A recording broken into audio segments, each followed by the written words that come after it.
வகது சுல்லித அலைஹல் ஹய்யாத் வல் அகாரிப், இவளுக்கு தேளு பாம்பு ஆகியவற்றை கொண்டு இவள் வேதனை செய்யப்பட்டுக் கொண்டிருக்கின்றாள். நிறைய பாம்பு தேளெல்லாம் இவளை கடிச்சு துன்புறுத்திக்கிட்டு இருக்குது.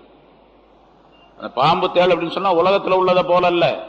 ஒரு ஹதீஸில் ரசூலுல்லாஹி ஸல்லல்லாஹு அலைஹி வஸல்லம் சொல்லுகின்றார்கள், அங்க இருக்கக்கூடிய அந்த பாம்பு இருக்குதே, அந்த பாம்பினுடைய ஒரு துளி விஷம், அதனுடைய விஷயத்துல ஒரு துளி இந்த பூமியிலே விழுந்தால் இந்த பூமியில் இருக்கக்கூடிய எந்த பயிர் பச்சையும் விளையாது, எல்லாமே கரிஞ்சு போயிடும். எப்படி அங்க இதுல ஜப்பான்ல குண்டு போட்டான், ஹிரோஷிமாவில் குண்டு போட்டான், குண்டு போ எவ்வளவு நாள் ஆச்சு, இன்னும் கூட சில புல்லு முடையாத இடங்கள்லாம் இருக்கின்றன பல ஆண்டுகளுக்கு பின்னால். இதே போல அந்த ஒரே ஒரு துளி விஷம் இந்த பூமியில் இருக்கக்கூடிய எல்லா பூண்டுகளையும் எல்லா புற்பூண்டுகளையும் கரிச்சிடும். அதுக்கு பின்னால புல்ல விளையாது, செடியை முளையாது. அப்படிப்பட்ட விஷம். அந்த மாதிரி பாம்புகள்லாம் அவளை கடிச்சுக்கிட்டு இருக்குது. இந்த பெண் யார் அப்படின்னு கேட்கப்பட்டது. கேட்டேன். இந்த பெண் குளிப்பு கடமையாக இருக்கக்கூடிய நிலையிலே அப்படியே இருந்தவள். கடமையான குளிப்பை குளித்து சுத்தமாகாதவள். லா தன்லுஃபு மினல் ஜனாபா வல் ஹை. அந்த பெண் பெருந்தொடக்கோ அல்லது ஹைதோ நிபாசோ ஏற்பட்ட நேரத்திலே குளிச்சு சுத்தமாக இல்லாதவள் அவள். அதே மாதிரி குளிக்கிறது சுத்தமா இருக்கிறது அப்படின்னா எதுக்காக வேண்டி? தொழுகைக்காக வேண்டி தான் இந்த சுத்தங்கள்லாம் தேவை, தொழுகைக்காக வேண்டி. அப்ப இவள் சுத்தமாகாததின் காரணமாக தொழுகையை பரிகாசம் செய்கின்றாள் என்பதாக பொருளாகும். இன்னொரு பெண்ணை பார்த்தேன். இம்ராத்துன் முஅல்லகத்துன் பிஸதியைஹா, அவளுடைய மார்பகத்தின் மூலமாக மார்பகத்தை கொண்டு அவள் கட்டப்பட்டு இருக்கின்றாள். அவளுடைய கையை காலெல்லாம் கட்டப்பட்டு இருக்கின்றது. இவள் யார் என்பதாக கேட்டேன். சொன்னாங்க, ஜிப்ரீல் அலைஹிஸ்ஸலாம் சொன்னார்கள், இவள் தன்னுடைய கணவனுடைய படுக்கையை நாசமாக்கியவள் என்பதால். கணவனுடைய படுக்கையை நாசமாக்கியவள் அப்படின்னு சொன்னா கணவனை விட்டுட்டு வேற ஒரு ஆணுடன் தொடர்பு கொண்டவள் அப்படின்னு. இந்த படுக்கையை விட்டுட்டு வேற படுக்கைக்கு போயிட்டான்னு அர்த்தம். அது முன்னாலே வந்து சேர்ந்தது. இன்னொரு பெண் அஞ்சாவதாக, இம்ராத்துன் ரஅசுஹா ரஅசு ஹின்ஸீர் வ பத்னுஹா பத்னு ஹிமார் அலைஹா அல்ஃப் அல்ஃப் லவ்னின் மினல் அதாப். ஒரு பெண், அவருடைய தலை பன்றியுடைய தலை போன்று இருக்கின்றது. அவருடைய உடல் எல்லாம் கழுதையினுடைய உடலை போன்று இருக்கின்றது. பல்லாயிரக்கணக்கான தண்டனைகள் வேதனைகள் அவளை சூழ்ந்து கொண்டிருக்கின்றன. ஆயிரக்கணக்கான அல்ஃபு அல்ஃபு அதாப், ஆயிரக்கணக்கான வேதனைகள் அவள் செய்யப்பட்டுக் கொண்டிருக்கின்றாள். இவள் யார் என்று கேட்டேன். நம்மாமா கதாபா, கோள் சொல்லக்கூடியவள், பொய் சொல்லக்கூடியவள். இந்த கோள் சொல்றது பொய் சொல்றது சர்வசாதாரணமாக எல்லா மனிதர்களிடத்திலும் இருக்குது. அது குறிப்பாக பெண்களிடத்தில் இருக்கு. கோள் சொல்லக்கூடியவள், பொய் சொல்லக்கூடியவள். ஆறாவது ஒரு பெண், அவளுடைய உருவம் நாயினுடைய உருவத்தில் இருக்கின்றது. நாயினுடைய வடிவத்தில் அவள் இருக்கின்றாள். நரகத்தினுடைய அந்த நெருப்பு அவளுடைய வாய் வழியாக வருகின்றது, அவருடைய பின்பக்கமாக வருகின்றது. அதாவது வாய் வழியாக உள்ளே போட்டு பின்பக்கமாக அந்த நெருப்பு வெளியே அது வெளியாகி கொண்டிருக்கின்றது. மலக்குகள் நெருப்பினாலான சம்மட்டியால் அவளுடைய தலையை அடித்து நொறுக்கி கொண்டிருக்கின்றார்கள். இந்த பெண் யார் என்று கேட்டேன். மன்னானா ஹஸ்ஸாதா, இவள் சொல்லி காட்டக்கூடியவள், தான் செய்த உபகாரத்தை சொல்லி காட்டக்கூடியவள். யாருக்கு? கணவனுக்கு. எங்க வீட்டுல இருந்து நான் கொண்டு வந்தேன், எங்க அத்தா அதை கொடுத்தாரு, எங்க பாப்பா எப்படி கொடுத்தாரு, எங்க அம்மா கொடுத்தாங்க, எங்க வீட்டு டப்பா இது, எங்க வீட்டு கோலை அப்படின்னு சொல்லிட்டு எல்லாத்தையும் சொல்லி காட்டுவா. ஒரே ஒரு டம்ளர் கொண்டு வந்திருப்பாங்க, எங்க டம்ளர் பாத்தீங்களா என்ன இருக்குது அப்படின்னு சொல்லுவாங்க. இவன் 100 டம்ளர் வாங்கி கொடுத்திருப்பான் இடையில, அதெல்லாம் சொல்ல மாட்டாங்க. அங்க வாப்பா போட்ட வலைய பாத்தீங்களா அப்படியே கிடக்கு, நீங்க வாங்கி போட்டதால நசுங்கி போச்சு அப்படின்னு சொல்லி காட்டிக்கிட்டே இருப்பா. மன்னானா, அதனாலதான் அந்த மன்னானாவை கல்யாணமே செய்யக்கூடாதுங்கிறாங்க. ரசூலுல்லாஹி ஸல்லல்லாஹு அலைஹி வஸல்லம் சொன்னாக ஒரு ஹதீஸ் சொல்லப்படுகின்றது, லா தஸவ்வஜு சபஅம் மினன் நிஸா, 7 விதமான பொம்பளைங்களை கல்யாணம் பண்ணிக்காதீங்க அப்படின்னு சொல்றாங்க. ஹன்னானா, அது வாசகமே ஹன்னானா, அன்னானா, மன்னானா, கண்ணானா, என்னன்னா கண்ணானா, ஹத்தாக்கா, ஷத்தாக்கா, பர்ராக்கா அப்படின்னு சொல்லுவாங்க. ஹன்னானா அப்படின்னு சொன்னா அடுத்த இன்னொரு திருமணத்தின் மூலமாக அடுத்தவருக்கு குழந்தைகள் இருக்கக்கூடிய அந்த பெண், அவளை நீ திருமணம் செய்து கொள்ளாது. செய்து கொள்ளக்கூடாது ஹராம்னு அர்த்தம் அல்ல. அதனால சில பிரச்சனைகள் ஏற்படும். அதனால இது பூராவே அப்படித்தான். அண்ணானா அப்படின்னு சொன்னா முணங்கிக்கிட்டே இருப்பா. இப்ப பார்த்தாலும் சில பொம்பளை இருக்கிறாங்க, ஏதாச்சும் ஒண்ணு சொன்னா என்ன சொல்ற, ஒண்ணும் இல்ல அப்படின்ட்டு முணங்கிட்டே இருப்பாங்க. எப்ப பார்த்தாலும் ஏதாச்சும் ஒண்ணு சொன்னா முனங்கல் ஏற்படும். அது உள்ள திட்டிகிட்டே இருப்பா, ஆனா வெளியே தெரியாது. அதுக்கு பேர் அண்ணானா. மண்ணானா அப்படின்னு சொன்னா தன்னுடைய வீட்டில் உள்ளதெல்லாம் தன்னுடைய கணவன்கிட்ட சொல்லி காட்டிக்கிட்டே இருப்பான். எங்க வீட்டு இருந்தா அது கொண்டு வந்தேன், இது கொண்டு வந்தேன், எப்ப பார்த்தாலும் அதுதான் சொல்லிக்கிட்டே இருப்பான். கண்ணானா அப்படின்னு சொன்னா அவன் நீங்க தமிழ்ல விளங்காதீங்க, இது அரபி வார்த்தை. கண்ணானா மூக்கானா அப்படின்னு விளங்கிடாது. என்னுடைய எங்க வாப்பா இருக்காரு, அவரு எப்படிப்பட்டவர் தெரியுமா? எங்க அண்ணன் இருக்காரு, அவர் எப்படி, எங்க சாச்சா, எங்க பெரியப்பா, அவர்லாம் பெரிய ஆள் அப்படின்னு சொல்லி தான் குடும்பத்தில் உள்ள ஆளுகளா, எங்க அம்மா அப்பா அவரு இவரு அப்படின்னு சொல்லி தான் குடும்பத்தில் உள்ள பார்த்து சொல்லிக்கிட்டே இருப்பான். இங்க வீட்டுல கணவன் எவ்வளவு பெரிய ஆளா இருந்தாலும் சரி, அவருக்கு பெரிய புகழ் மாலை சூட்டப்பட்டு கொண்டு இருந்தாலும் சரி, அதை பத்தில ஒரு பேச்சும் கூட இருக்காது. அவங்க வீட்டுல இருக்கிற ஆளுகளை பத்தி சொல்லிக்கிட்டே இருப்பா. கண்ணான் அதை பாரு, இதை பாரு, அப்படி பாரு, அவங்கள பாரு, இவங்க அப்படின்னு சொல்லிட்டே இருப்பான். ஹத்தாகா அப்படின்னு சொன்னா எல்லா ஆம்பளையும் பார்த்துக்கிட்டே இருப்பான். பார்வையை கட்டுப்படுத்த மாட்டாள் அவள், பார்வையை கட்டுப்படுத்த மாட்டாள். ஷத்தாகா அதிகமாக பேசக்கூடியவள். இதெல்லாம் ஹதீஸ்ல வரக்கூடிய வார்த்தைகள் நிறைய வருது. அது மாதிரி அதிகமாக பேசுகின்றவள், எப்ப பார்த்தாலும் பேசிக்கிட்டே இருப்பா. பேசலன்னா அடுத்த வீட்டுக்காரையை கூப்பிட்டு வந்து உட்காந்து பேசிட்டு இருக்கு. எனக்கு தூக்கம் வருதுமா, இல்ல கொஞ்ச நேரம் பேசிட்டு போயிடு அப்படின்ட்டு. சரி அவங்க போயிட்டாங்கன்னு சொன்னா வேற யாராவது வருவாங்க, அவங்களுக்கு சரி ஆள் வந்துருச்சு நீ போ அப்படின்ட்டு அனுப்பி விட்டு இன்னொரு ஆளுக்கு வரைக்கும் பேசிக்கிட்டே இருப்போம் எப்ப பார்த்தாலும். ஹத்தா ஷத்தாகா. பர்ராகா, எப்ப பார்த்தாலும் அவருடைய உடைகள் டிரெஸ் நல்லா இருக்கணும். புடவை சட்டை இருக்கு, அது இருக்கு, பின்னு இன்னும் ஹேர் பின்னு, அது இது பவுடர் எல்லாம் எப்ப பார்த்தாலும் ட்ரெஸ் பண்றது, மேக்கப் பண்றது, அது பண்றது, இது பண்றது. வேலை எந்த வேலையும் இருக்காது. எல்லா 24 மணி நேரம் தூங்குற நேரம் போக மீதி நேரங்கள் பூரா ட்ரெஸ்ஸிங்ல தான் இருக்கும். பர்ராகா, தன்னை அதாவது அலங்காரமாக காட்டிக் கொள்ளக்கூடியவள். மேல் மினுக்கி அப்படின்னு சொல்றாங்களா, மேல் மினுக்கி. பொய்யார கொண்டையிலே தாளம்போம் உள்ளே இருக்குது ஈரும் பேணாம் அப்படின்னு சொல்லி பாட்டு படிச்சான் அந்த காலத்துல. என்ன, பெண்களை நம்பாதே கண்களை பெண்களை நம்பாதே அப்படின்னு பாட்டு படிச்ச ஆளை திட்டுறான். இப்போ முதல்ல பாட்டு படிச்சான் அப்படியே அந்த காலத்துல ஒரு 40 வருஷத்துக்கு முன்னால. பெண்களை நம்பாதே கண்களை பெண்களை நம்பாதே என்னமோ அந்த பாட்டு, அது அந்த பாட்டு எழுதுனால சரியில்லை அப்படின்னு சொல்லி இப்ப சொல்றான் பாட்டு எழுதுறான். அது பொம்பளைங்கள்லாம் இப்ப அந்த ஆளை திட்டுறாங்க. இந்த மாதிரி பாட்டு எழுதிட்டு போயிட்டான், எப்படி எழுதுறது, பெண்களை நம்பாதே கண்கள் நம்பாதே அப்படின்னு சொல்றாங்க. சரி, இந்த மாதிரி மன்னானா ஹஸ்ஸாதா, அந்த பெண் சொல்லி காட்டக்கூடியவள். அதே போல பொறாமை கொள்ளக்கூடிய, அடுத்தவர் மீது பொறாமை கொள்ளக்கூடிய பெண். இந்த 6 வகையான பெண்களை நான் பார்த்தேன், அவர்களுடைய வேதனையை கண்டு நான் அழுது கொண்டிருக்கின்றேன் என்று ரசூலுல்லாஹி ஸல்லல்லாஹு அலைஹி வஸல்லம் அவர்கள் ஹஜ்ரத் அலி ரலியல்லாஹு தஆலா அன்ஹு சொன்னதாக மற்றொரு அறிவிப்பு சொல்லப்படுகின்றது. இது மாதிரி பல அறிவிப்புகள் ரசூலுல்லாஹி ஸல்லல்லாஹு அலைஹி வஸல்லம் போயிட்டு வந்த பிறகு பல தடவை சொல்லி இருக்கிறாங்க. ரஅய்து லைலத்தன் உஸ்ரிய பி அப்படிங்கிற ஹதீஸ் வரக்கூடிய ஹதீஸ்கள் நிறைய வரும். நான் மேராஜுக்கு அழைத்து செல்லப்பட்ட இரவிலே நான் கண்டேன் அப்படிங்கிற ஹதீஸ் நிறைய இருக்குது.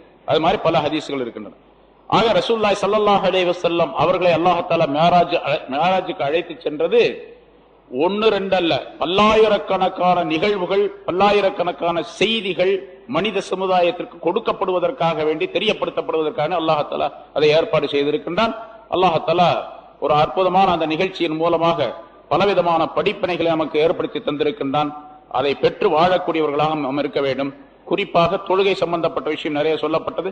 இன்னொரு விஷயம் இங்க கவனிக்கணும், அது முன்னால் சொல்லப்பட்டிருக்கு. ரசூலுல்லாஹி ஸல்லல்லாஹு அலைஹி வஸல்லம் அவர்கள் மேராஜுக்கு சென்றது இந்த உடலோடு சென்றார்கள், உடலும் உயிரும் சேர்ந்து சென்றார்கள் அப்படிங்கிறது. ஏன்னா சில பேர் இப்ப நிறைய பேர் சொல்றாங்க அப்படி எல்லாம் கிடையாது, ரசூலுல்லாஹ்வுடைய அந்த ரூஹ், அவர்களுடைய உயிர் தான் போனது, உடல் போகவில்லை அப்படின்னு சொல்லக்கூடியவர்கள் இருக்கிறாங்க. ரசூலுல்லாஹி ஸல்லல்லாஹு அலைஹி வஸல்லம் அவர்கள் உடலோடு உயிரோடு போனார்கள். அப்படியே தனியா உயிர் மட்டும் போச்சு, அதாவது அவர் கனவு நிகழ்ச்சி மாதிரி சொல்றாங்க. கனவு நிகழ்ச்சி அப்படின்னு சொன்னா அதை மறுக்க வேண்டிய அவசியமே கிடையாது. யார் வேணாலும் பார்க்கலாமே, கனவுல அல்லாஹ் பார்க்கறது யார் வேணாலும் பார்க்கலாமே. இமாம் அபூ ஹனீஃபா ரஹ்மத்துல்லாஹி 100 தடவை பார்த்ததா இருக்குது. அஹ்மத் பின் ஹம்பல் பார்த்ததாக சரித்திரம் இருக்குது. இது மாதிரி நூற்றுக்கணக்கான பேர் ஞானவான்கள் அல்லாஹ்வை கனவிலே கண்டதாக சொல்லுகின்றார்கள். கனவுல காண்டா ரசூலுல்லாஹ் கனவுல கண்டாங்க அப்படின்னு சொன்னா அதுல வித்தியாசம் எல்லாம் போயிடும். ஏன்னா இங்க சுப்ஹானல்லதி என்று சொல்லப்படக்கூடிய இந்த வார்த்தை இருக்குது பாருங்க, அதிலே சுப்ஹான் மகா தூயவன் அப்படின்னு ஒரு ஆச்சரியமான நிகழ்ச்சிக்காக வேண்டி சொல்லப்படுவது சுப்ஹான் அப்படிங்கிற வார்த்தை. அதனால சுப்ஹான் அல்லாஹ், அல்லாஹ்வை நான் பரிசுத்தப்படுத்துகின்றேன், எல்லா குறைகளை விட்டும் அவன் பரிசுத்தமானவன் என்பதை ஒப்புக்கொள்ளுகின்றேன் என்று சொன்னால் அது ஒரு மிகப்பெரிய ஆச்சரியமான நிகழ்ச்சி. சுப்ஹான அப்படிங்கிறதுக்கே என்ன அர்த்தம்? லா ஷரீக லஹு, லம் யலித் வலம் யூலத் வலம் யகுல் லஹு குஃபுவன் அஹத், அவனுக்கு எந்த விதமான இணையும் கிடையாது, அவனை யாரும் பெறவும் இல்லை, பெறப்படவும் இல்லை, அவனுக்கு இணையாக யாரும் இல்லை. முனஸ்ஸஹுன் அன் குல்லி ஐப், எல்லா குறைகளை விட்டும் அவன் பரிசுத்தமாக்கப்பட்டவன் என்று சொல்லப்படுவதற்குரிய வார்த்தையாக அது அமைந்திருக்கின்றது. அது சுப்ஹான என்று சொல்லப்படுவதே ரசூலுல்லாஹி ஸல்லல்லாஹு அலைஹி வஸல்லம் அவர்கள் மிஅராஜுக்கு இந்த உடலோடு சென்றார்கள் அப்படிங்கறத அறிவிக்கிறது. அதே மாதிரி இரவிலே ஒரு புராக்கு வாகனம் கொண்டு வரப்பட்டது, அதுல ஏறி சென்றார்கள் இரவிலே கொஞ்ச நேரத்தில் அப்படின்னு சொல்லும் போது, உயிர் மட்டும் போறது அப்படின்னு சொன்னா, உடல் போகல உயிர் மட்டும் தான் போச்சு, அல்ல உயிரை மட்டும் தான் சந்தித்தார்கள் அப்படின்னு சொன்னா புராக்குன்ற வாகனம் கொண்டு வர வேண்டிய அவசியம் இல்லை. வாகனம் எதுக்கு வேணும்? உடல் இருந்தா தான் ஏறி போறதுக்கு தான் அந்த வாகனம் தேவை. அப்போ வாகனம் கொண்டு வரப்பட்டதே ரசூலுல்லாஹி ஸல்லல்லாஹு அலைஹி வஸல்லம் அவர்கள் உடலோடு போனார்கள் அப்படிங்கிற அர்த்தம் தான். அதே போல அப்து சுப்ஹானல்லாஹி அஸ்ரா பி அப்திஹி, தன்னுடைய அடிமை என்று அல்லாஹ் தஆலா சொல்லுகின்றான். அடிமை என்ற அப்து என்ற வார்த்தை இந்த உடலுக்கு தான் சொல்லப்படுது, உயிருக்கு மட்டும் சொல்றதல்ல. அதனால அதுவும் உடலோடு சென்றார்கள் என்பதை அறிவிக்கின்றது. அதே மாதிரி மேராஜுக்கு போய்விட்டு வந்த அந்த காலையில வந்தாங்க, காலையில சுபுல எந்திரிச்சாங்க. உம்மஹானி ரலியல்லாஹு தஆலா அன்ஹா அவருடைய வீட்டில் தங்கியிருந்தாங்க ரசூலுல்லாஹி ஸல்லல்லாஹு அலைஹி வஸல்லம் அவர்கள். இந்த நிகழ்ச்சியை ரசூலுல்லாஹி ஸல்லல்லாஹு அலைஹி வஸல்லம் முதல்ல உம்மஹானிட்டு தான் சொன்னாங்க. இந்த மாதிரி இந்த இரவில் நான் அல்லாஹ் தஆலாவுடைய சன்னிதானத்திற்கு போயிட்டு வந்தேன், இங்க போனேன், பைத்துல் முகத்தஸ் போனேன், அங்கிருந்து மேராஜுக்கு போனேன் அப்படின்னு சொன்னாங்க. உம்மஹானி சொன்னாங்க, இந்தப்பா நீ இதை யார்ட்டையும் போய் சொல்லிடாத, முதல்லயே உன்னை பொய்யன்னு சொல்லிட்டு இருக்கிறாங்க, இதை சொன்னேன்னு சொன்னா உடனே நீ பொய்யன்னு சொல்லிடுவாங்க அப்படின்னு உம்மஹானி சொன்னதாக அறிவிக்கப்பட்டிருக்கு. இப்ப ரசூலுல்லாஹி ஸல்லல்லாஹு அலைஹி வஸல்லம் நான் கனவுல போனேன் அப்படின்னு சொன்னா அதை யாரும் மறுக்க மாட்டாங்க. உடலோடு போனதைத்தான் உம்மஹானி ரலியல்லாஹு தஆலா அன்ஹு அவர்கள் இப்படி சொல்லுகின்றார்கள் என்பதும் நமக்கு அறிவிக்கின்றது. அதே போல காபிர்களிடத்தில் ரசூலுல்லாஹி ஸல்லல்லாஹு அலைஹி வஸல்லம் காபாவுக்கு போனாங்க, அங்க ஹரமுக்கு போனாங்க. காபாவுக்கு பக்கத்துல அபூ ஜஹல் போன்ற அந்த தலைவர்கள் உட்கார்ந்து இருந்தாங்க. இன்னைக்கு என்ன செய்தி புதுசா அப்படின்னு கேட்டாங்க. இன்னைக்கு இரவு நான் பைத்துல் முகத்தஸ் போயிட்டு வந்தேன் அப்படின்னு சொன்னாங்க. மேராஜுக்கு போனது சொல்லல, வானுலகத்துக்கு போனது சொல்லல, ஏன்னா அதை சொன்னா உடனே மறுத்துருவாங்க. அதனால நான் பைத்துல் முகத்தஸ்க்கு போயிட்டு வந்தேன், எல்லாம் கை தட்டி சிரிச்சாங்க. அப்ப ரசூலுல்லாஹி ஸல்லல்லாஹு அலைஹி வஸல்லம் அவர்கள் இவ்வளவு பெரிய பைத்தியக்காரரா இருக்காரு, ஒரு இரவுல நாங்க மாச கணக்குல போயிட்டு வர்றோம், ஒரு இரவுல எப்படி போக முடியும் ஒரு கொஞ்ச நேரத்துல அப்படின்னு. அவர் இங்கதானே இருக்கிறாரு, அந்த வீட்டுக்குள்ளதான் போன ராத்திரி, காலையில எந்திரிச்சு வர்ற, நீ வந்து பைத்துல் முகத்தஸ்க்கு போனதாக சொல்றீ என்று சொல்லி பொய்யாக்கினார்கள். அப்ப ரசூலுல்லாஹி ஸல்லல்லாஹு அலைஹி வஸல்லம் உடலோடு போய் வந்ததின் காரணமாகத்தான் பொய்யாக்கினார்கள். அதே மாதிரி அவங்க கேட்டாங்க, அப்படின்னு சொன்னா நீ அந்த பைத்துல் முகத்தஸ்க்கு போனதாக சொல்றீங்களே, அங்க எத்தனை கதவு இருக்கு, எத்தனை தூணு இருக்குது, எத்தனை ஜன்னல் இருக்குது, எல்லாம் சொல்லு பார்க்கலாம் அப்படின்னு சொல்லி கேட்டாங்க. உடனே அல்லாஹ் தஆலா அந்த பைத்துல் முகத்தஸ் அந்த கட்டடத்தை அப்படி நம்ம டிவியில பாக்குற மாதிரி காட்டணும். அப்போவே டிவி பெட்டி இல்லாம, கருவி இல்லாம, கரண்ட் இல்லாம, எந்த விதமான உபகரணங்கள் இல்லாம அல்லாஹ் தஆலா அதை காட்டினா. ரசூலுல்லாஹி ஸல்லல்லாஹு அலைஹி வஸல்லம் பார்த்தாங்க, அப்படியே சொன்னாங்க, இத்தனை கதவு, இத்தனை ஜன்னல், என்னென்ன இடத்துல இருக்குது, இப்படி இருக்கு, இப்படி இருக்குன்னு எல்லாம் ஆச்சரியப்பட்டு போனாங்க. ஆனா ரசூலுல்லாஹி ஸல்லல்லாஹு அலைஹி வஸல்லம் கதவை பார்த்ததில்லை, இதை பார்த்ததில்லை, இது மாதிரி இதுக்கு முன்னால் அந்த இடத்துக்கு போனதும் இல்லை. எத்தனை கதவுன்னு தெரியாது, எத்தனை ஜன்னல்னு தெரியாது. ஆனா அவங்களுக்கு தெரியும், அது யார் சொல்ற கேட்கறாங்க அவங்களுக்கு தெரியும். பார்த்தாங்க, சொன்னாங்க அப்படின்னு சொல்லு. அப்புறம் சில நிகழ்ச்சிகளை எல்லாம் கேட்டாங்க. ரசூலுல்லாஹி ஸல்லல்லாஹு அலைஹி வஸல்லம் சொன்னாங்க, கடைசியில சொல்லிட்டாங்க, ஹாதா சிஹ்ரும் முபீன், இது பெரிய பயங்கரமான சூனியம் அப்படின்ட்டாங்க, ஒப்புக்கொள்ளல. இப்ப ரசூலுல்லாஹி ஸல்லல்லாஹு அலைஹி வஸல்லம் அவர்கள் போய் பார்த்திருப்பது அப்படிங்கிறது இந்த உடலோடு போனால் தான் பார்த்திருக்க முடியும் அப்படிங்கிறது அதன் மூலமாக தெரிவிக்கப்படுகின்றது. அதே போல இந்த நிகழ்ச்சியை கேட்ட உடனே ஈமான்ல ரொம்ப பலவீனமாக இருந்த சில பேர் முர்த்ததாயிட்டாங்க, மதம் மாறி போயிட்டாங்க, இஸ்லாத்துக்கு வந்தாங்க. அப்பதான் இது பெரிய பொய், இது கண்டிப்பா அப்படி இருக்க முடியாது, ஏன்னா மனிதனால் சாத்தியம் இல்லாத ஒரு வேலை அந்த காலத்துல சொல்றாரு, அதனால முர்த்ததாயி போயிட்டாங்க. இதே போல ரசூலுல்லாஹி ஸல்லல்லாஹு அலைஹி வஸல்லம் அவர்களுக்கு நெஞ்சு பிளக்கப்பட்டது, ஈமான் ஹிக்மத் நிரப்பப்பட்டது, ஜம்சம்ல கழுவப்பட்டது அப்படிங்கிற நிகழ்ச்சி எல்லாம் பாடி சேர்ந்தது, உடலை சேர்ந்தது. அதனால உடலோடு போனாங்க அப்படிங்கறதான் தெரியப்படுது. புராக் வாகனம் கொண்டு வரப்பட்டது, அதுவும் ஒரு பாடி தான். பாடி இருந்தா தான் உடலோடு போனார்கள் அப்படிங்கறத புராக்கில் போனாங்க, புராக் கொண்டு வரப்பட்டது. அதே மாதிரி அல்லாஹ் தஆலா லி நுரியஹு மின் ஆயாத்தினா என்று குறிப்பிடுகின்றான், அவருக்கு நம்முடைய அத்தாட்சிகளை காட்டுவதற்காக வேண்டி அப்படின்னு அல்லாஹ் தஆலா சொல்றான். காட்டுவதற்காக வேண்டி. அப்ப காட்டுவது நுரிய என்ற அந்த வார்த்தை இருக்கிறது, காண்பிப்பது அப்படிங்கிற வார்த்தை இருக்குது, அது உடல் சம்பந்தப்பட்ட பார்வையை தவிர அது ரூஹு சம்பந்தப்பட்ட பார்வைக்கு சொல்லப்படுவது கிடையாது. இப்படியெல்லாம் பல்வேறு விதமான ஆதாரங்கள் இந்த ஆயத்திலேயே இருக்கின்றது. ரசூலுல்லாஹி ஸல்லல்லாஹு அலைஹி வஸல்லம் அவர்கள் உடலோடு தான் போனார்கள் அப்படின்னு சொல்லிட்டு ஒருத்தர் சில பேர் சொல்லுவாங்க, கொஞ்சம் படிச்சவங்க சில பேர் சில கருத்துக்களை பத்தின. நீங்க கூட ஒருத்தர் ஒரு கூட்டத்தில் ஒரு 2 மாசத்துக்கு முன்னால ஒரு கூட்டத்துக்கு அப்ப சொல்றாரு, ரசூலுல்லாஹி ஸல்லல்லாஹு அலைஹி வஸல்லம் அவர்கள் இப்படி இதோட போனாங்க அப்படிங்கறத நம்ம நம்ப முடியாது அப்படிங்கிறாரு. உடலோடு போனாங்கிறதெல்லாம் சரியில்லை அப்படின்னு சொன்னார். அப்ப நான் பதில் சொன்னது, ரசூலுல்லாஹி ஸல்லல்லாஹு அலைஹி வஸல்லம் உடலோடு போனாங்க, உடலோடு தான் உயிரோடு தான் போனாங்க, உயிர் உடல் சேர்ந்து தான் போனாங்க. அவர் சொல்றாரு, ஆயிஷா ரலியல்லாஹு தஆலா அன்ஹா அவர்கள் ஒரு ஹதீஸை சொல்றாங்க, ரசூலுல்லாஹி ஸல்லல்லாஹு அலைஹி வஸல்லம் அவர்களுடைய அவர்களை நான் ஒரு இரவிலும் கூட இல்லாமல் இருந்ததே கிடையாது. ரசூலுல்லாஹி ஸல்லல்லாஹு அலைஹி வஸல்லம் எல்லா இரவுகளிலும் என்னுடன் இருந்திருக்கின்றார்கள் அப்படின்னு சொல்றாங்க. இந்த ஹதீஸுக்கு அதே மாதிரி ரசூலுல்லாஹி ஸல்லல்லாஹு சில மனிதர்கள் கேட்டார்கள் ஆயிஷா நாயகி இடத்துல, ரசூலுல்லாஹி ஸல்லல்லாஹு அலைஹி வஸல்லம் அவர்கள் அல்லாஹ்வை பார்த்து இருக்கின்றார்களா அப்படின்னு கேட்டாங்க. அப்ப ஆயிஷா ரலியல்லாஹு தஆலா அன்ஹா அவர்கள் சொல்லுகின்றார்கள், அல்லாஹ் தஆலா நூர், ஒளியானவன், ஒளிமயமானவன். அல்லாஹ் தஆலா ஒளிமயமானவனை எப்படி பார்க்க முடியும், எப்படி அவர்கள் பார்க்க முடியும் என்று ஆச்சரியப்பட்டு சொன்னார்கள். பார்க்கல அப்படிங்கிறது ஆயிஷா ரலியல்லாஹு தஆலா அன்ஹா அவர்களுடைய ஒரு அறிவிப்பு. ஆனால் அந்த அறிவிப்பு சரியில்லை என்பது உலமாக்களுடைய முஹத்திஸீன்களுடைய முடிவு. காரணம் என்ன கேட்டா, ரசூலுல்லாஹி ஸல்லல்லாஹு அலைஹி வஸல்லம் மிஅராஜுக்கு போகும்போது ஆயிஷாவை கல்யாணமே பண்ணல, அதுக்கு அடுத்த வருஷம் தான் கல்யாணமே பண்ணாங்க. கல்யாணம் பண்ண பின்னால மதீனாவுக்கு போன பின்னால 1.5 வருஷம் 2 வருஷம் கழிச்சு தான் ஆயிஷாவை கூட்டு போய் அப்புறம் தான் வீடு கூட்டினாங்க. அது வரைக்கும் ஆயிஷா ரசூலுல்லாஹி ஸல்லல்லாஹு அலைஹி வஸல்லம் அவர்களோட தொடர்பே கிடையாது. அவங்க எப்படி ரசூலுல்லாஹி ஸல்லல்லாஹு அலைஹி வஸல்லம் அவர்கள் நாங்க ஒரு இரவுலையும் கூட விடல, இல்லாமல் இல்ல என்னோட இருந்தாங்க அப்படின்னு சொல்ல முடியும்? சரி, அவங்க சொல்லக்கூடிய கருத்து என்னன்னு கேட்டா, லா துத்ரிகுல் அப்சார் வஹுவ யுத்ரிகுல் அப்சார் என்று அல்லாஹ் தஆலா குர்ஆன்ல ஒரு ஆயத்தை சொல்லுகிறான். அல்லாஹுதான் எல்லா பார்வைகளையும் பெற்றுக்கொள்வான், அடைந்து கொள்வான், அவனை எந்த பார்வையும் அடையாது என்று அல்லாஹ் சொல்றான். எந்த பார்வையும் அவனை பார்க்க முடியாது, அவன் எல்லா பார்வைகளையும் பார்ப்பான் என்று அல்லாஹ் தஆலா சொல்லுகின்றான். அந்த ஆயத்து உலக சம்பந்தப்பட்டது, ஆகிரத்துக்குரியது அல்லது, அது துனியா சம்பந்தப்பட்டது. ரசூலுல்லாஹி ஸல்லல்லாஹு அலைஹி வஸல்லம் அல்லாஹ்வை பார்த்து துனியாவுல அல்ல, ஆகிரத்துல. அப்படி பார்க்கக்கூடிய நேரத்தில் எப்படி பார்த்தாங்க, எப்படி அவர்களுடைய கண்களை ஆக்க வேண்டுமோ அப்படி ஆக்கி அல்லாஹ் தஆலா காட்டினான். இந்த கண்களால் பார்க்க முடியாது, அதனால மௌத்தான பின்னால்தான் பார்க்க முடியும். அது மூமினானவர்கள் மட்டும்தான் பார்க்க முடியும் அல்லாஹ். இன்னஹும் மஹஜூபூன், காபிர்கள் எல்லாம் திரையிடப்பட்டு விடுவார்கள் என்று அல்லாஹ் தஆலா குர்ஆன்ல சொல்லுகின்றான். அல்லாஹ் பார்க்கலாம், மூமின்கள் மட்டும்தான் பார்க்க முடியும், மூமின்களுக்குரிய கண்களால் மட்டும்தான் பார்க்க முடியும். காபிர்கள் பார்க்க முடியாது, அந்த கண்களால் பார்க்க முடியாது. அங்க வேற கண்ணு ஆகிரத்துல கண்கள் இருக்கும், அந்த கண்களும் கூட 2 வகை, காபிரான கண்கள், மூமினான கண்கள். உலகத்தை கவனிச்சு மூமினான கண்கள் மட்டும்தான் காண முடியுமே தவிர காபிரான கண்கள்ல பார்க்க முடியாது. சரி, அந்த ஆயத்தை வைத்துக் கொண்டு ஆயிஷா ரலியல்லாஹு தஆலா அன்ஹா அவர்கள் சொல்லியதாக அறிவிக்கின்றார்களே, அந்த அறிவிப்புகள் எல்லாம் சரியில்லை என்பதுதான். சரி, இப்ப கடைசியாக இந்த மேராஜின் மூலமாக தொழுகை நாம் பேணக்கூடியவர்களாக இருக்க வேண்டும் என்பதையும் கவனத்தில் கொள்ள வேண்டும். ஏன்னா தொழுகை மேராஜில கொடுக்கப்பட்டது, அது ரொம்ப அற்புதமான வணக்கம் என்பது மட்டுமல்லாமல் தொழுகையின் மூலமாகத்தான் ஒரு மனிதன் எல்லா காரியங்களிலும் வெற்றி பெற முடியும். உலகத்தில் எல்லா காரியங்களும் நான் பல தடவை சொல்லப்பட்டிருக்குது, எந்தெந்த நிகழ்ச்சிகள், எந்தெந்த வேலைகள், எந்தெந்த விஷயங்கள் உங்களுக்கு வேண்டுமோ அவை அனைத்தையும் தொழுகையின் மூலமாக பெற்றுக்கொள்ள முடியும்.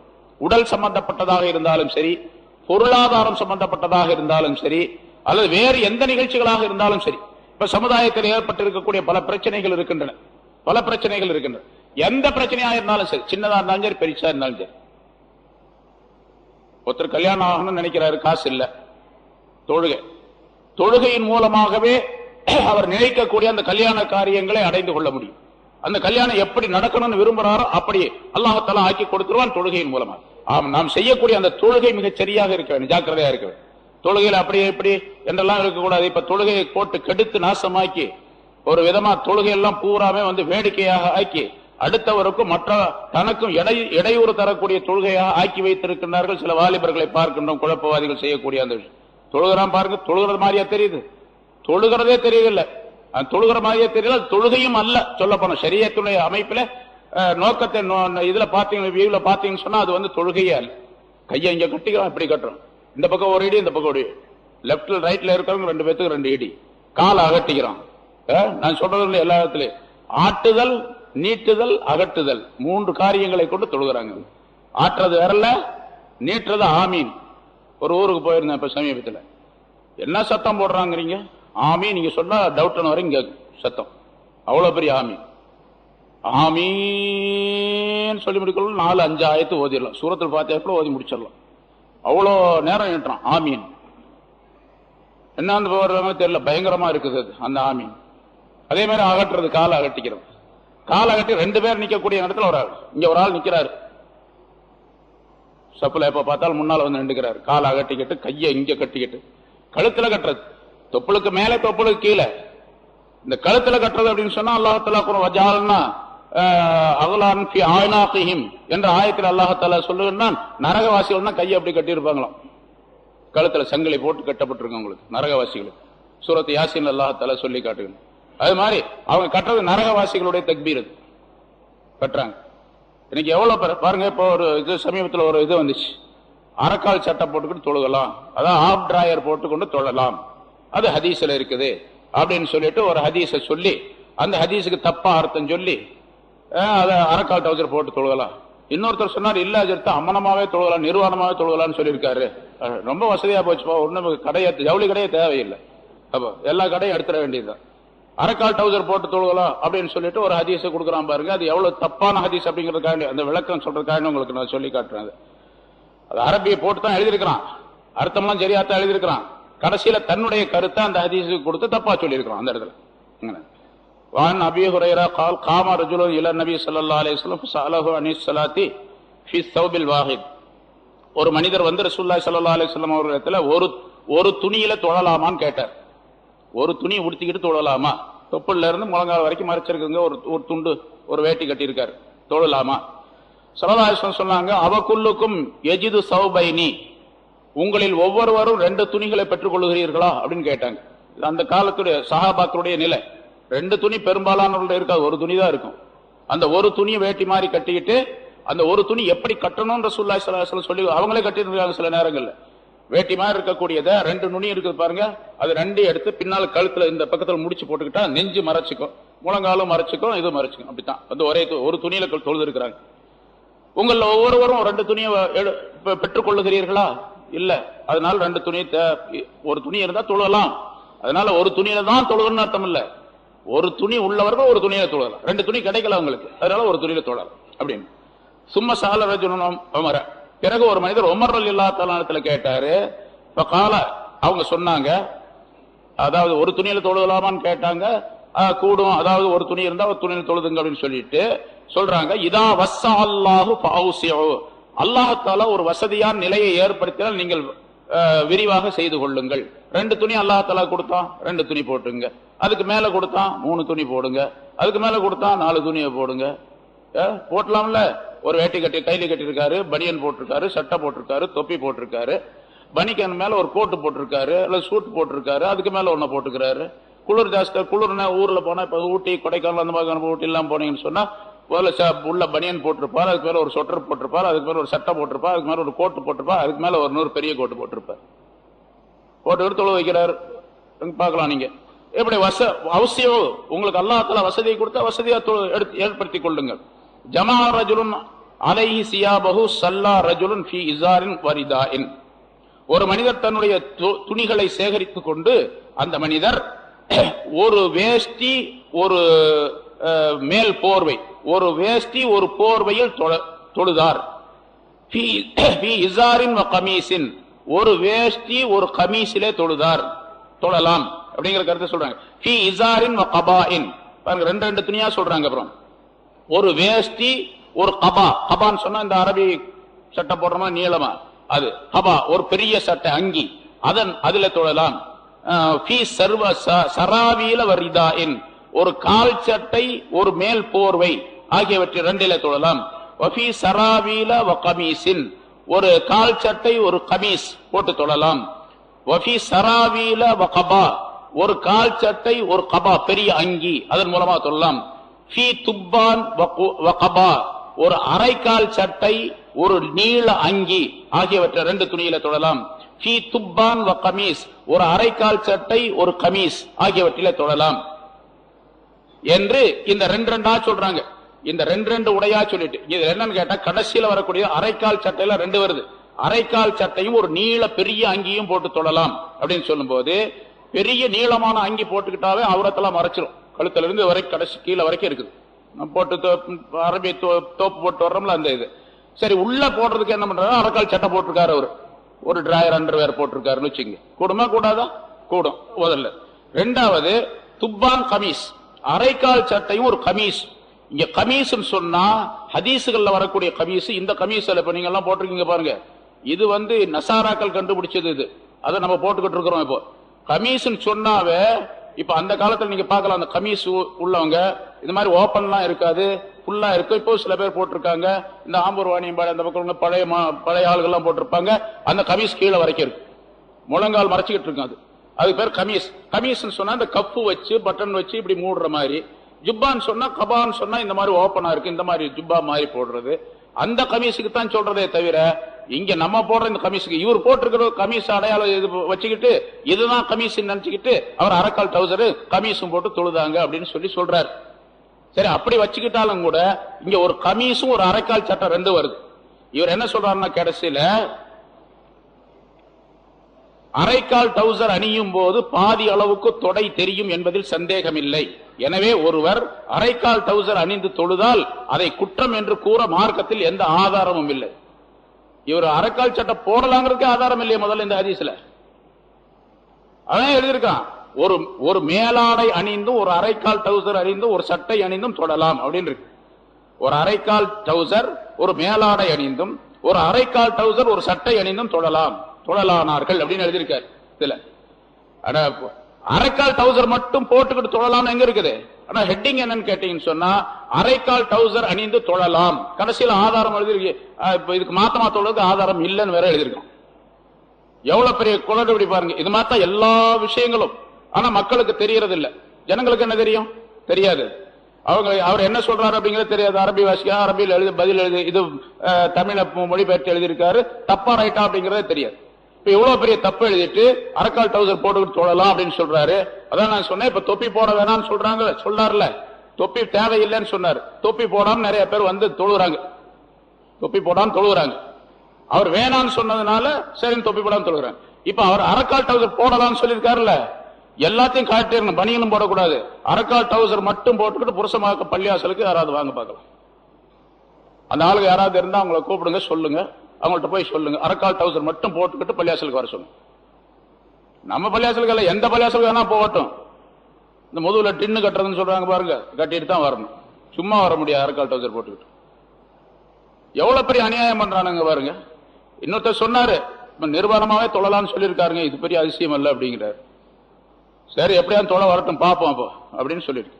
அதனால தொழுகையா இருக்கணும், தொழுகையாக இருக்கணும், தொழுகை உயிரோட்டம் உள்ளதாக இருக்கணும். தொழுகை எப்படி ரசூலுல்லாஹி ஸல்லல்லாஹு அலைஹி வஸல்லம் அவர்கள் கடைபிடித்தார்கள் அப்படி இருக்கு. என்ன சொல்றாங்க கேட்டா, தொழுகையில குஷூ குலு அந்த பக்தி அப்படி இப்படிங்கறதெல்லாம் தேவையில்லை. இதெல்லாம் ஆலிம் சாக்கள் சும்மா டூ போட்டுக்கிட்டு கிடக்குறாங்க. அது எல்லா கவனமும் தொழுகையிலேயே இருக்கணும், வேற எந்த பக்கம் கவனம் எல்லாம் போகக்கூடாது அப்படின்லாம் சொல்றது ஆளுகளை ஏமாத்துறது. எவன் தொழுகிறான் அப்படின்னு கேட்கிறாரு. இருந்தால் எவன் தொழுகிறான் அப்படி கவனம் இல்லாம? தொழுகையில் நின்றா கவனம் வரத்தான் செய்யும். அதனால எதையாச்சும் நினைச்சுக்கிட்டு நீ தொழுது முடிச்சுட்டு போ அப்படின்னு தான் சொல்லும். பக்தி பயபக்தி அது இது. ஏன்னா கத் அஃலஹல் முஃமினூன் அல்லதீன ஹும் ஃபீ ஸலாத்திஹிம் காஷியூன், தங்களுடைய தொழுகையிலே பக்தியாக இருக்கக்கூடியவர்கள் தான் வெற்றி பெற்றார்கள் என்று அல்லாஹ் தஆலா சொல்றான். அல்லாஹ் சொல்றான் பக்தி வேணும் அப்படின்னு சொல்லிட்டு, இவன் சொல்றான் பக்தி எல்லாம் தேவையில்லை அப்படின்னு. இன்னைக்கு தொழுகையை கெடுத்து குட்டிச்சவராக்கி அவன் இஷ்டத்துக்கு எப்படி வேணாலும் தொழுகிறான். அது பாத்துங்க, பயங்கரமா இருக்கும். தொழுகை பார்த்தா தொழுகையாகவே கிடையாது. அப்படிப்பட்ட நிலையில தொழுகை போய்கொண்டிருக்கின்ற காரணத்தால் தொழுகையின் மூலமாக எல்லாவற்றையும் பெற்றுக்கொள்ள முடியும் என்று சொன்னால் தொழுகையாக இருக்க வேண்டும், தொழுகை உயிரோட்டம் உள்ளதாக இருக்க வேண்டும். தொழுகை ரசூலுல்லாஹி ஸல்லல்லாஹு அலைஹி வஸல்லம் அவர்களும் சஹாபாக்களும் எப்படி சொன்னார்களோ, எப்படி காட்டினார்கள், தொழுது காட்டினார்களோ அந்த முறையில் இருக்க வேண்டும். அந்த பக்தியோடு தொழக்கூடிய தொழுகைதான் எல்லா காரியங்களையும் நிறைவேற்றி தரக்கூடியதாக நமக்கு அமையும் என்பதை நாம் கவனத்தில் கொண்டு, மேராஜுடைய இந்த நிகழ்ச்சியின் மூலமாக ரசூலுல்லாஹி ஸல்லல்லாஹு அலைஹி வஸல்லம் அவர்கள் எப்படி செய்தார்களோ அதை நிறைவேற்றக்கூடியவர்களாக இருக்க வேண்டும். அஸ்ஸலாத்து மிஅராஜுல் முஃமினீன், மூமின்களுடைய மேராஜ் தொழுகை என்று ரசூலுல்லாஹி ஸல்லல்லாஹு அலைஹி வஸல்லம் சொன்ன அந்த விஷயத்தை கடைபிடிக்கக்கூடியவர்களாக இருக்க வேண்டும். அத்தகைய நல்ல பண்புகளை நம் அனைவருக்கும் அல்லாஹ் தஆலா தந்திருவானாக. பிஸ்மில்லாஹிர் ரஹ்மானிர் ரஹீம். அல்ஹம்துலில்லாஹி ரப்பில் ஆலமீன். அல்லாஹும்ம ஸல்லி அலா சய்யிதினா முஹம்மதின் வ அலா ஆலி சய்யிதினா முஹம்மதின் வ பாரிக் வ ஸல்லிம் அலைஹி. اللهم يسر لنا أمورنا أمور الدنيا والآخرة إنك على كل شيء قدير. اللهم حصل مقاصدنا مقاصد الدنيا والآخرة إنك على كل شيء قدير. اللهم إنا نسألك من خير ما سألك منه نبيك وحبيبك سيدنا محمد صلى الله عليه وسلم ونعوذ بك من شر ما استعاذك منه نبيك وحبيبك سيدنا محمد صلى الله عليه وسلم وأنت المستعان وعليك البلاغ ولا حول ولا قوة إلا بالله العلي العظيم. ربنا آتنا في الدنيا حسنة وفي الآخرة حسنة وقنا عذاب النار. ربنا تقبل منا إنك أنت السميع العليم وتب علينا إنك أنت التواب الرحيم. اللهم بارك لنا في رجب وشعبان وبلغنا رمضان. وصل وسلم على رسولك سيدنا محمد وعلى آله وأصحابه أجمعين. آمين. سبحان ربك رب العزة عما يصفون وسلام على المرسلين والحمد لله رب العالمين. صلى الله على محمد صلى الله عليه